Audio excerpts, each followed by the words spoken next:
Ողջույն բոլորին, շուտով մոտենում են ամանորյա տոները, ծննդոց տոները և կցանկանայի մի փոքր խոսել տոների մասին և մասնավորապես ձմեռ պապիկի, նրա դերի մասին մեր բոլորի կյանքում, հատկապես փոքրիկների կյանքում։ Տոնն իր հետ բերում է ուրախություն, հանդիսավորություն, այն միավորում է, հաշտեցնում է մարդկանց, նոր երազանքներ է արթնացնում մեր մեջ։ Տոնն իր նախապատրաստական շրջանն ունի, որի ընթացքում մարդիկ պատրաստվում են, որոշակի քայլեր են կատարում, գործողություններ են կատարում, բայց կա մի կարևոր բան՝ սպասումը, հատկապես հրաշքի սպասումը։ Այդ սպասման թրթիռը այն շունչն է, այն մթնոլորտն է, որ չերևացող կերպով առկա է օդում և շատ հաճախ հետագայում վերհիշելով, վերապրելով տոնը որպես իրադարձություն, մենք հիշում ենք հենց այդ մթնոլորտը,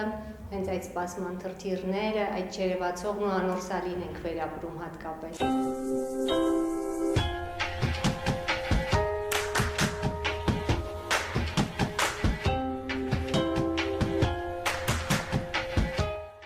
Մեզանից յուրաքանչյուրը գոնե մի պահ ունենում է այդ անսպասելի, հանկարծակի, հրաշքի սպասումը, հավատը։ Այս ամենի մարմնավորումը մենք գտնում ենք ձմեռ պապի կերպարի մեջ։ Ով է ձմեռ պապը, ինչ է սովորեցնում նա։ Այստեղ շատ կարևոր է մեծի պատկերացումը և թե ինչպես կներկայացնի մեծահասակը երեխային։ Եթե մեծահասակը ինքն էլ հավատում է բարու հաղթանակին, հրաշքներին, կարողանում է տեսնել դա կյանքում, ապա հեշտությամբ կկարողանա ձմեռ պապի կերպարը փոխանցել երեխային։ Ձմեռ պապի կերպարը հավատ է փոխանցում բարու նկատմամբ, նվիրելու, բաժանելու ցանկություն է ծնում և սովորեցնում է դրանից ուրախություն ապրել։ Էական դեր է անհրաժեշտ հատկացնել նրա կերպարի բարի, հրաշագործ և արդարամիտ կողմերին։ Հաճախ չափազանց շատ է նյութականացվում, սահմանափակվում նվեր բերողի ֆունկցիայով ձմեռ պապը, այնինչ կերպարը պիտի ամբողջական ներկայացնել։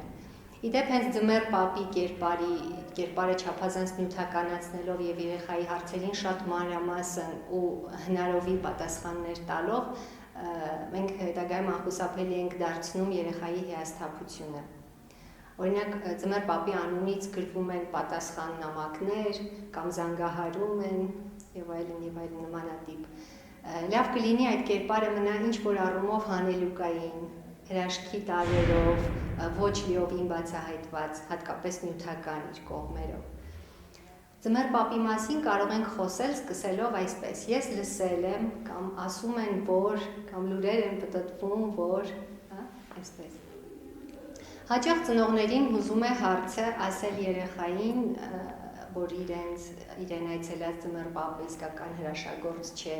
կամ թե նվերները իրականում որտեղից են։ Այս հարցը հաճախ է առաջանում։ Պետք չի ասել այնքան ժամանակ, քանի դեռ երեխան ինքը չի հարցնում։ Իսկ երբ արդեն հարցերը կան, ինչ-որ կասկածներ անգամ կան երեխայի մոտ, ասել նրան, ես ուզում էի, որ քո կյանքում նույնպես լիներ այն հրաշքը, այն հեքիաթը, որը ես ունեցել եմ իմ կյանքում։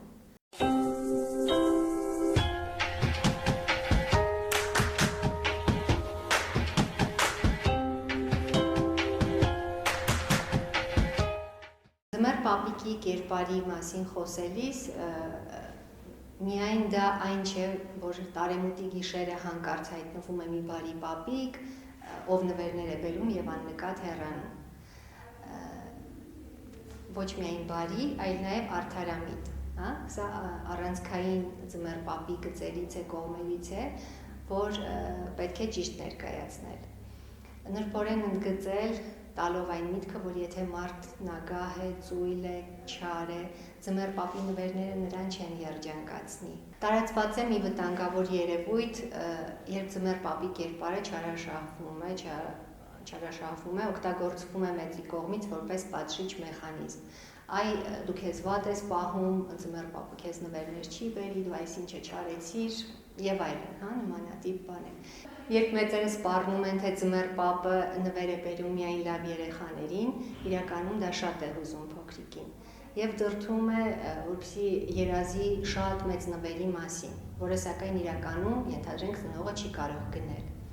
Սրա արդյունքում սկսում էին երեխաները մտածել, թե ձմեռ պապն իրենց արժանի չի համարել այդ նվերի համար։ Երեխայի աչքում ձմեռ պապը վերածվում է մի դատավորի, ով անverջ հսկում, վերահսկում է իրեն։ Շատ հաճախ մեծերը հենց այդ բառերով էլ սպառնում են կամ ասում են ձմեռ պապիկը հետևում է, այն նա տեսնում է, որ դու այսպես արեցիր, քեզ վատ պահեցիր, եւ հաճախ հենց բացասական կողմն են գցվում ցավոք սրտի։ Ձմեռ պապը վերածվում է մի դատավորի, ով անverջ հսկում է նրան։ Շատ հաճախ մեծերը հենց այդպես էլ ասում են եւ հիմնականում ուշադրությունը սևեռում են բացասական վարքի վրա։ Սա իր հերթին կարող է առաջ բերել մեղքի զգացում։ Ավելի լավ է հակառակն անել, երբ երեխան որևէ նվեր է ստանում ձմեռ պապի կողմից, ասել նրան հաստատ դու ինչ-որ լավ բաներ ես արել այս տարվա ընթացքում։ Կոմերցիոն նպատակներով բազմիցս ու բազմակերպ շահարկված ձմեռ պապի կերպարը մեծահասակի համար միգուցե սպառել է իրեն,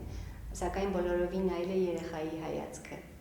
Երեխաները անչափ վստահող էակներ են, ընդ որում փոքրիկին նյութեղեն, արտաքին կերպարը պակաս է հետաքրքրում, նրա համար երևույթն է էական, եւ փոքրիկի համար հակասություն չեն ստեղծում անգամ նույն օրը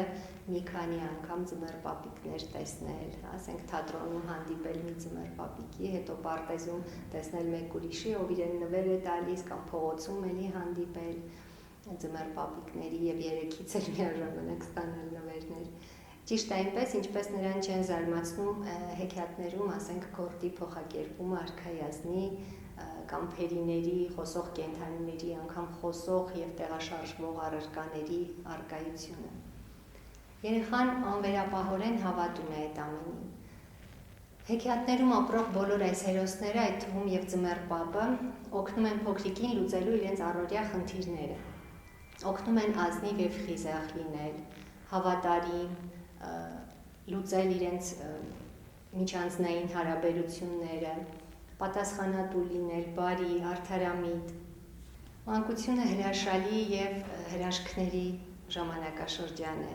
Այն միակ շրջանը, երբ մեզ շրջապատող իրերն ու առարկաները թվում են կախարդական, հեքիաթային, ձմեռ պապը այդ կախարդանքն ու հեքիաթն իր հետ բերում է։ Մեծահասակի խնդիրն է այնպես անել, որ երեխան լիարժեք ապրի այդ տոնը։ Այդ հիշողությունները, զգացողությունները, հրաշքի հանդեպ ձևավորվող հավատը իր հետ տանի հասուն կյանք,